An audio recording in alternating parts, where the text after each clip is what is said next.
Good morning dear student. स्वागत करते हैं आप सभी का आपके अपने YouTube channel OD study point में। तो प्यारे दोस्तों, आज आप लोगों के चैप्टर नंबर 2 यानी कि द्रव्य का दूसरी क्लास है। इसके पहले ऑलरेडी मैंने एक क्लास ले रखा हूँ। यदि वो वीडियो आपने अभी तक नहीं देखा है तो ज़रूर देखिएगा, डिस्क्रिप्शन में उसका लिंक मिल जाएगा। डियर स्टूडेंट, आज की क्लास में आपका चैप्टर नंबर 2 द्रव्य के पूरे कॉन्सेप्ट थ्योरी के साथ साथ मैं कंप्लीट करा दूंगा। तो डियर स्टूडेंट, यदि आप पूरा वीडियो अच्छी तरीके से देखते हैं तो द्रव्य से कोई सा भी क्वेश्चन आपके पॉलिटेक्निक अथवा आईईआरटी एंट्रेंस एग्जाम में पूछ लिया जाए, आप 100% एक्यूरेसी के साथ सॉल्व कर पाएंगे। तो डियर स्टूडेंट, वीडियो को शुरू से अंत तक जरूर देखिएगा, जिससे आपको सारी बातें अच्छी तरीके से क्लियर समझ में आ जाए और यह भी आपको समझ में आ जाए कि किस टॉपिक से कैसे क्वेश्चन आपके पॉलिटेक्निक अथवा आईईआरटी एंट्रेंस एग्जाम में बन सकते हैं। ध्यान से समझिएगा डियर स्टूडेंट, द्रव्य का अणुगति सिद्धांत। तो द्रव्य का अणुगति सिद्धांत के अनुसार द्रव्य जो आपका होता है अत्यंत छोटे छोटे कणों से मिलकर बना होता है, जो स्वतंत्र अवस्था में रह सकता है। इन कणों को अणु कहते हैं, यानी कि जो आपका द्रव्य होता है वह अत्यंत छोटे छोटे कणों से मिलकर बना होता है और वह स्वतंत्र अवस्था में रह सकते हैं। इन कणों को हम अणु कहते हैं। नेक्स्ट आपका है डियर स्टूडेंट, एक ही तत्व के समस्त अणु सभी प्रकार से गुणधर्मों में समान होते हैं, जबकि विभिन्न द्रव्यों के अणु और गुणधर्मों में भिन्न भिन्न होते हैं। यानी कि एक ही द्रव्य के समस्त अणु जो होते हैं गुणधर्मों में समान होते हैं, लेकिन यदि विभिन्न द्रव्यों के अणु हैं तो गुणधर्मों में भिन्न भिन्न पाए जाते हैं। नेक्स्ट आपका है तीसरा पॉइंट, द्रव्य के अणुओं के मध्य कुछ रिक्त स्थान होता है जिसे अंतरा आणविक स्थान होते हैं। यानी कि द्रव्य के जो अणु होते हैं उनके बीच कुछ हल्का हल्का स्पेस होता है जिसे हम अंतरा आणविक स्थान कहते हैं। फोर्थ पॉइंट आपका ये है कि द्रव्य के अणुओं के मध्य आकर्षण तथा प्रतिकर्षण बल कार्य करता है, जिसके कारण उसमें स्थितिज ऊर्जा होती है। इस आकर्षण बल को सहसंजक बल कहते हैं। यह सहसंजक बल ठोस अवस्था में सबसे अधिक होता है, लेकिन गैस अवस्था में सबसे कम होता है। तो पॉइंट नंबर 4 से यही आपसे क्वेश्चन बन सकता है कि सहसंजक बल किस में अधिक होता है। तो जो आपका सहसंजक बल होता है वह ठोस अवस्था में सबसे अधिक होता है, जबकि गैस अवस्था में सबसे कम होता है। तो इस बात को ध्यान में रखिएगा, जो आपका सहसंजक बल होता है वह ठोस अवस्था में सबसे अधिक होता है, जबकि गैस अवस्था में सबसे कम होता है। नेक्स्ट पॉइंट आपका है, द्रव्य के निरंतर गति करते हैं जिसके कारण उन्हें गतिज ऊर्जा होती है। द्रव्य का दाब बढ़ाने से उनके अणुओं की गतिज ऊर्जा बढ़ती है। तो पॉइंट नंबर 5 से यह आपका क्वेश्चन बन सकता है कि द्रव्य का दाब बढ़ाने से उनको अणुओं की गतिज ऊर्जा बढ़ती है कि घटती है। तो ध्यान में रखिएगा, द्रव्य का दाब बढ़ाने से उनके अणुओं की जो गतिज ऊर्जा होती है वो आपका बढ़ती है। तो इस तरीके से पॉइंट नंबर 5 से आपका ये क्वेश्चन बन सकता है कि द्रव्य का दाब बढ़ाने से उनके अणुओं की गतिज ऊर्जा बढ़ती है कि घटती है कि स्थिर रहती है। तो द्रव्य का दाब बढ़ाने से उनके अणुओं की गतिज ऊर्जा बढ़ती है। नेक्स्ट देखिएगा डियर स्टूडेंट,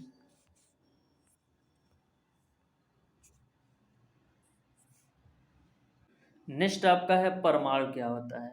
तो परमाणु की खोज जॉन डाल्टन द्वारा किया गया था। और जो परमाणु आपका होता है एक सूक्ष्मतम कण है जो स्वतंत्र अवस्था में रह सकता है और यह रासायनिक अभिक्रिया में भाग ले भी सकता है और नहीं भी ले सकता है।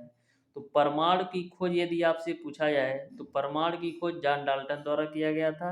और जो आपका परमाणु होता है वह एक सूक्ष्मतम कण है जो स्वतंत्र अवस्था में रह सकता है और यह रासायनिक अभिक्रिया में भाग ले भी सकता है और नहीं भी ले सकता है। उसके बाद से डियर स्टूडेंट आपका आता है द्रव्य का वर्गीकरण।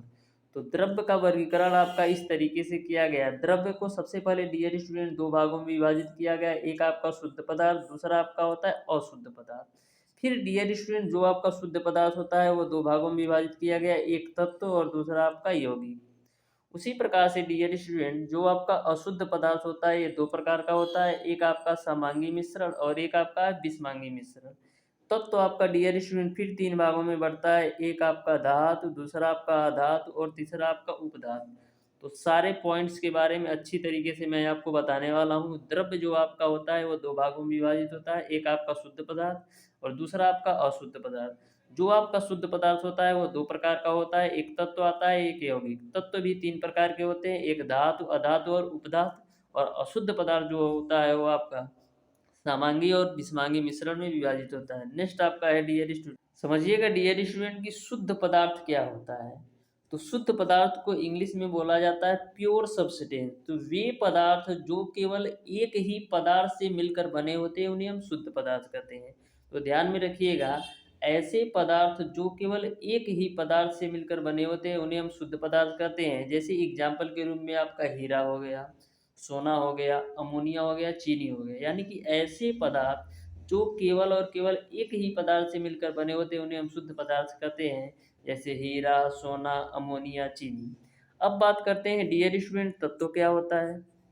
तो तत्व क्या होता है, वे द्रव्य जो केवल एक ही प्रकार के परमाणुओं से मिलकर बने होते हैं और जिनको हम किसी भी विधि द्वारा दो या दो से अधिक भिन्न गुणों वाले पदार्थों में विभाजित नहीं कर सकते उन्हें हम तत्व कहते हैं। यानी कि तत्व एक ऐसा द्रव्य है जो केवल एक ही परमाणुओं से मिलकर बना होता है और उसको आप किसी भी विधि द्वारा दो या दो से अधिक गुणों वाले पदार्थों में विभाजित नहीं कर सकते, उसको हम तत्व कहते हैं। डियर स्टूडेंट, जो आपका तत्व होता है वो तीन प्रकार का होता है। पहला आपका धातु, दूसरा आपका अधातु, तीसरा आपका उपधातु होता है। तो धातु क्या होता है, तो धातु ऐसा होता है ऐसे तत्व जिनमें विद्युत चालकता, उष्मा चालकता, आघात वर्धनीयता और धात्विक चमक का गुण पाया जाता है, उसे हम धातु कहते हैं। यानी कि धातु तत्व ऐसे होते हैं जिसमें विद्युत चालकता, आघात वर्धनीयता, उष्मा चालकता और धात्विक चमक का गुण पाया जाता है, उसे हम बोलते हैं धातु। धातु का जो एग्जाम्पल है वो आपका चांदी, तांबा और पारा हो जाएगा। तो ध्यान में रखिएगा, धातु क्या होता है जिसमें आपके धात्विक चमक पाई जाती है, विद्युत चालकता पाया जाता है, आघात वर्धनीयता का गुण पाया जाता है, उन्हें हम धातु कहते हैं। जैसे एग्जाम्पल के रूप में चांदी, तांबा, पारा। अब बात करते हैं डियर स्टूडेंट अधातु क्या होता है। तो ऐसे तत्व जिनका गुण धातु के विपरीत होता है उसके हम बोलते हैं अधातु। यानी कि अधातु ये होते हैं जिनमें धातुओं के विपरीत गुण पाए जाते हैं, उनको हम बोलते हैं अधातु। जैसे अधातु में आपका विद्युत चालकता का गुण नहीं पाया जाएगा, अधातु में आपका आघात वर्धनीयता का गुण नहीं पाया जाएगा और अधातु में आपका उष्मा चालकता का गुण नहीं पाया जाएगा। यानी कि अधातु ऐसे तत्व होंगे जिनमें धातु के जस्ट विपरीत गुण पाया जाएगा, उसको हम बोलेंगे अधातु। अब बात करते हैं उपधातु क्या होता है। उपधातु ऐसे धातु होते हैं जिसमें धातु और अधातु दोनों के गुण पाए जाते हैं, उसको हम बोलते हैं उपधातु। यानी कि उपधातु में ऐसे तत्व आते हैं जिनमें धातु और अधातु दोनों के गुण पाए जाते हैं, उसको हम बोलते हैं उपधातु। एग्जाम्पल के रूप में डियर स्टूडेंट जैसे आपका हो गया जर्मेनियम, आर्सेनिक, एंटीमनी। तो उपधातु से जो क्वेश्चन पूछा जाता है वो आपका एग्जाम्पल से पूछा जाएगा कि उपधातु का उदाहरण है। तो ध्यान में रखिएगा जर्मेनियम, आर्सेनिक और एंटीमनी ये उपधातु के एग्जाम्पल हैं। अब डियर स्टूडेंट समझिएगा द्रव्य में होने वाले परिवर्तन। तो द्रव्य में जो होने वाले परिवर्तन है वो आपके दो प्रकार के होते हैं। पहला आपका होता है भौतिक परिवर्तन और दूसरा आपका होता है रासायनिक परिवर्तन। तो ध्यान से समझिएगा भौतिक परिवर्तन क्या होता है। तो डियर स्टूडेंट भौतिक परिवर्तन एक ऐसा परिवर्तन होता है जिसमें आप प्रारंभिक पदार्थ से एक नया पदार्थ बना सकते हैं। भौतिक परिवर्तन एक ऐसा परिवर्तन है जिसमें आप प्रारंभिक पदार्थ से नया पदार्थ बना सकते हैं और उसी प्रकार से डियर स्टूडेंट फिर आप नया पदार्थ या प्रारंभिक पदार्थ बना सकते हैं, उसको हम भौतिक परिवर्तन बोलते हैं।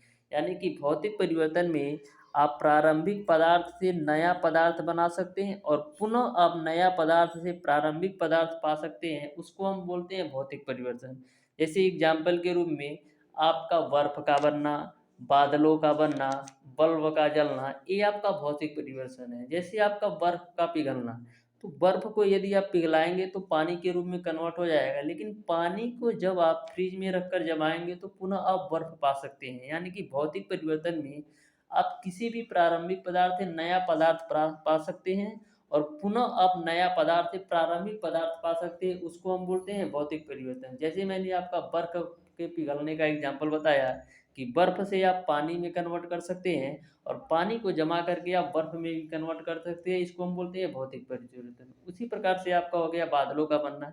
जैसे आपका बादल बनता है तो फिर बारिश होता है, तो वही आपका पानी जो है वाष्पित होकर फिर ऊपर जाता है तो फिर बादल बन जाता है। यानी कि भौतिक परिवर्तन एक ऐसा परिवर्तन है जिसमें आप प्रारंभिक पदार्थ से नया पदार्थ पा सकते हैं और पुनः नया पदार्थ या प्रारंभिक पदार्थ पा सकते हैं, उसको हम बोलते हैं भौतिक परिवर्तन। अब बात करते हैं डियर स्टूडेंट, रासायनिक परिवर्तन क्या होता है? तो रासायनिक परिवर्तन एक ऐसा परिवर्तन है जिसमें आप प्रारंभिक पदार्थ से नया पदार्थ पा सकते हैं, लेकिन नए पदार्थ से पुनः आप प्रारंभिक पदार्थ नहीं पा सकते। यानी कि रासायनिक परिवर्तन में हमेशा आप प्रारंभिक पदार्थ से नया पदार्थ तो पा सकते हैं, लेकिन नए पदार्थ से आप प्रारंभिक पदार्थ नहीं पा सकते हैं, उसको हम बोलते हैं रासायनिक परिवर्तन। जैसे एग्जाम्पल के रूप में समझिए, जैसे दूध से दही का बनना। यदि आप डियर स्टूडेंट दूध से दही बनाते हैं तो यह आपका रासायनिक परिवर्तन है। तो दूध से दही तो बन जाएगा, लेकिन दही से आप पुनः दूध को नहीं प्राप्त कर सकते, तो यह आपका रासायनिक परिवर्तन है। यानी कि रासायनिक परिवर्तन में आप प्रारंभिक पदार्थ से नया पदार्थ तो पा सकते हैं, लेकिन नए पदार्थ से पुनः आप प्रारंभिक पदार्थ नहीं पा सकते हैं। जैसे मैंने एग्जाम्पल के रूप में बताया आपको, दूध से दही का बनना, उसी प्रकार से मोमबत्ती का पिघलना, ये सब आपके रासायनिक परिवर्तन के उदाहरण हैं। तो ऐसे भी समझ सकते हैं कि जो आपका भौतिक परिवर्तन है, ये आपका उत्क्रमणी क्रिया की तरह काम कर सकता है। यानी कि प्रारंभिक पदार्थ से नया पदार्थ पा सकते हैं और नए पदार्थ या प्रारंभिक पदार्थ पा सकते हैं। और जो आपका रासायनिक परिवर्तन होता है, यह अनुत्क्रमणी प्रक्रिया होता है। यानी कि इसमें आप प्रारंभिक पदार्थ से नया पदार्थ तो पा सकते हैं, लेकिन नए पदार्थ से पुनः आप प्रारंभिक पदार्थ नहीं पा सकते हैं। इसको हम बोलते हैं रासायनिक परिवर्तन। इस तरीके से डियर स्टूडेंट, जो आपका चैप्टर नंबर 2 था द्रव्य, पूरी तरह से मैंने थ्योरी और कॉन्सेप्ट को अच्छी तरीके से कंप्लीट करवा दिया है। नेक्स्ट क्लास में डियर स्टूडेंट मैं आपको द्रव्य से जितने भी क्वेश्चन आपके पॉलिटेक्निक अथवा आईईआरटी एंट्रेंस एग्जाम में बन सकते हैं, टोटल क्वेश्चन का सॉल्यूशन करवाने वाला हूँ। डियर स्टूडेंट, आज की क्लास आपको कैसी लगी? यदि वीडियो पसंद आया हो तो वीडियो को लाइक और चैनल को सब्सक्राइब जरूर कर लीजिए।